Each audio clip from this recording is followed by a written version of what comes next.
I just listened to a guy giving a chat about basically how to get your brand going and try and set up a brand on, and how you should document your story. Because my story started about a decade ago actually, and I tried to sign off, and I put together a brand thing and a plan and how I was going to sell t-shirts and I was going to do this and I was going to do that.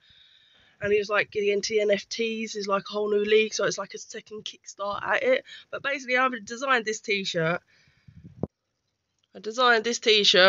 which says Jack in a Box. It says riot or protest, please. What's in a word? Power criminalising the and disrespecting the peaceful for generations. Just what's in a word? Like it's a protest, it's not a riot, but they come out with their headgear on and they act like assholes.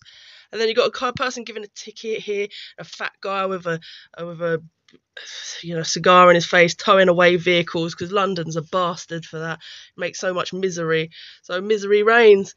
Jack in a Box, and that was like a bit of a brand idea. If I could turn into an NFT, strictly speaking, I think I've still got the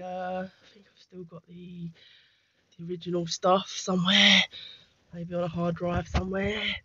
And so yeah, he was talking about trying to build up your brand and what you stand for. Because my first rap that I ever released was a thing called, what was it called? Basically, yeah, it was basically about arms and stuff, and it was just like yeah, and it's basically you can see that on my YouTube channel, which is like it's pretty deep. It was a nice little college piece that was the first starting piece, and I was full of all these expectations and rap.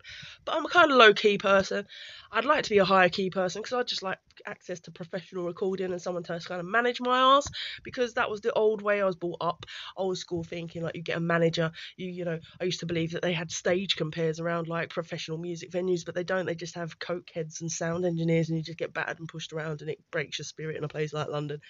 So yeah, it's been a hard slog, put it that way, for a decade. And, I lost access to places that were my God given right, really, just because of a few non players, because one person's player is another person's null and void type people. But you stay away from those places, even though it's God given right. And it's like, I'm not in this to be pushed around and battered anymore, you know what I mean, or exploited.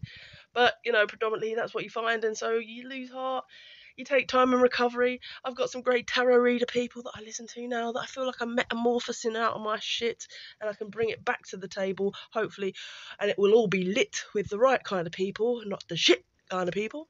But anyway, I really appreciate the guy that I just listened to. I tried to do wet your thing so I could sort of like say this is what I need to do, and it would be really nice to have people help. But doing it all on your own, you tend to have nervous breakdowns and shit, and you get delays. Let's hope I get all the way up this year as a good start. I'll try.